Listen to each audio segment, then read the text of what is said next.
Well, salutations, my friends. Once again, it is I, Scott McClelland, here in the Diablo Manor. Happy Friday the 13th. Yes, this episode is the antithesis of Friday the 13th, the movies. I will not be speaking of the horror films Friday the 13th today. What a big surprise. No, instead, I've decided to speak about a rather interesting person in literature, Edgar Allen Poe. Now, Mr. Poe wrote some of the finest horror stories and, well, poems based on the macabre, the strange, and the unusual. Unbeknownst to most people, though, Edgar Allan Poe was also the person that invented the detective novel. He wrote a story called Murders in Rue Morgue. And in this story, for the very first time in history, a detective solved a crime.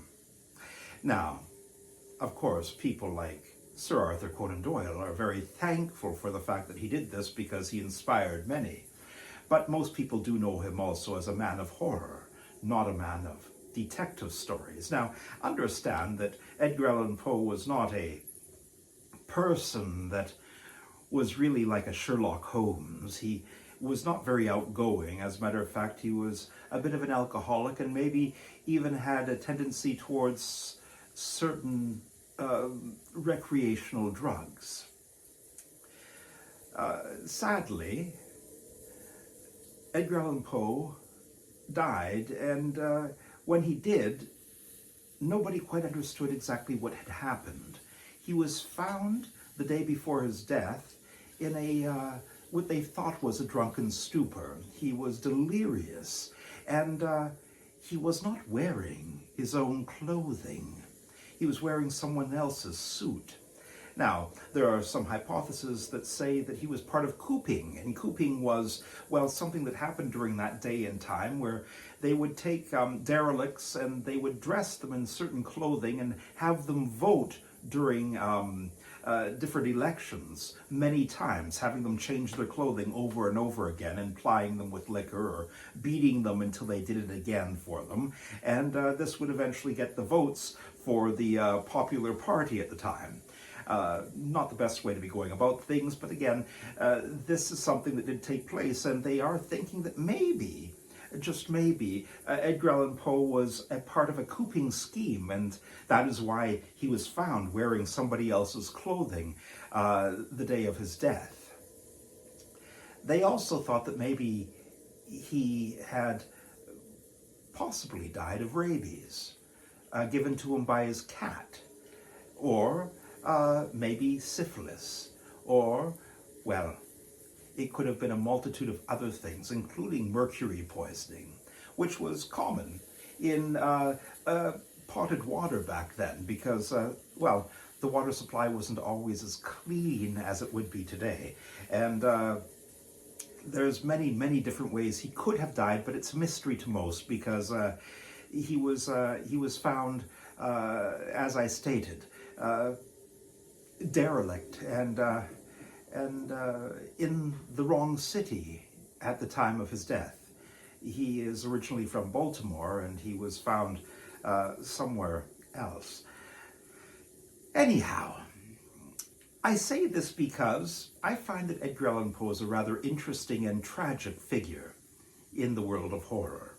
And there are a couple movies that came out in the past, well, decade or two, based on Edgar Allan Poe, and one was a movie called The Raven, starring John Cusack. This was made in 2012, and I thought when I went to see this movie that I was about to watch a biopic of Edgar Allan Poe's life, because he had a rather interesting one and a rather disturbing one at the same time, but instead it turned out to be a bit of a detective story, much like what he would have written, but instead he became more of a Sherlock Holmes, and I didn't like that idea at all, because ultimately I don't believe that Mr. Poe was that much of an extravagant human being.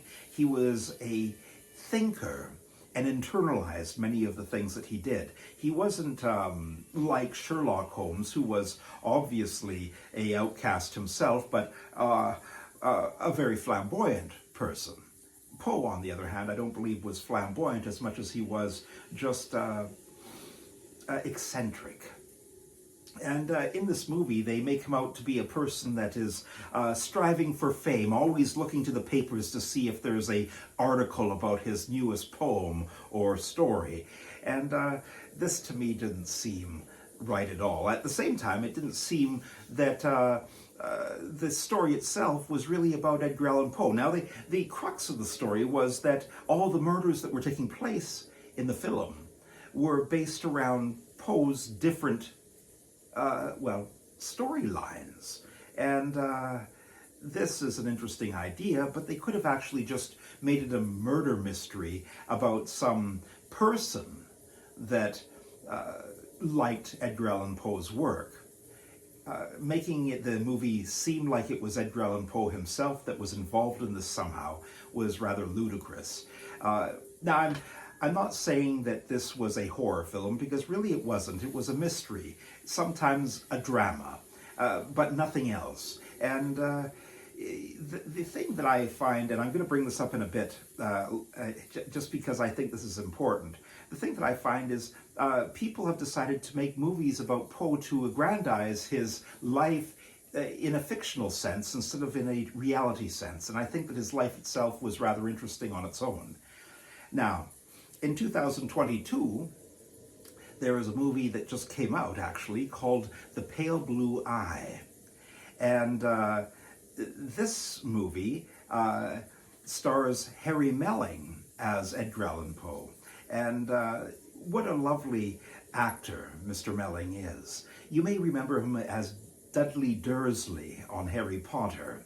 Oh, he's grown up, and he's become a rather interesting figure in acting in film. A man to watch, for sure. Now, again, I went looking at this film thinking I was about to watch a horror film. Again, it became more of a mystery than it became anything else. Now, please do understand that I did enjoy this film. Visually, it was appealing. Like I said, Harry Melling looked exactly like Poe should have looked, in my mind at least.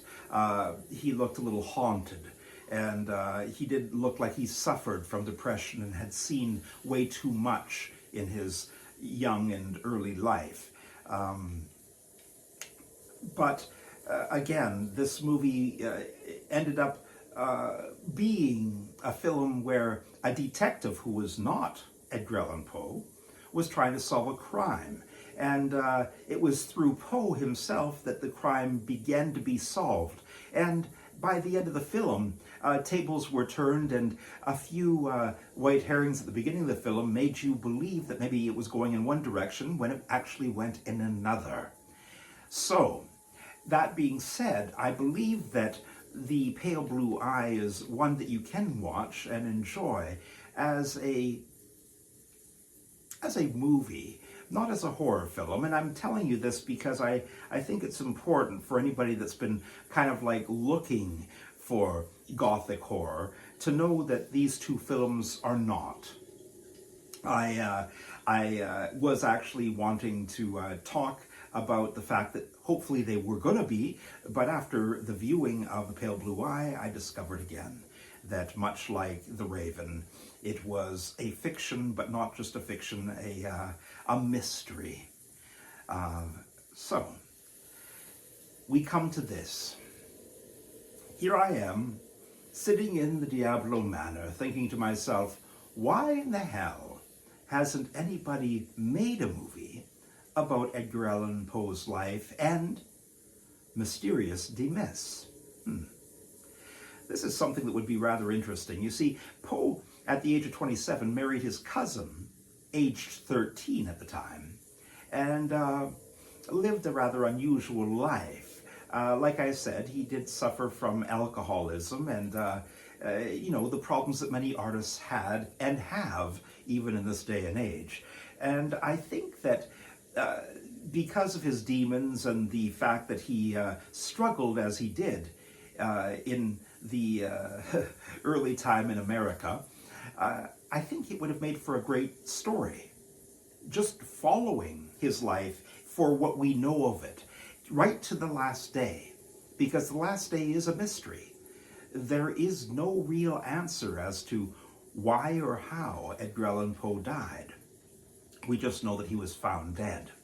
And after a toxicology report was done on his body, there was no alcohol in his system. And so he didn't die of alcohol poisoning or, well, I was going to say consumption, but that's a completely different thing. He instead died of mysterious circumstances. Now, there was, I suppose, a scuffle, a mugging, as it were, that took place a couple days before his death, and that could have also had to do with the cooping that I talked about earlier.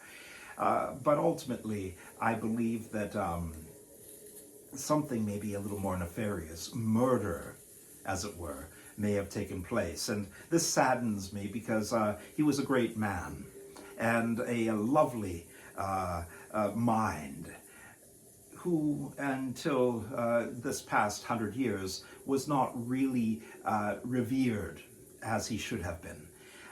Yes, he was popular, but he wasn't seen the way he is seen now, as one of the greats in the world of horror literature.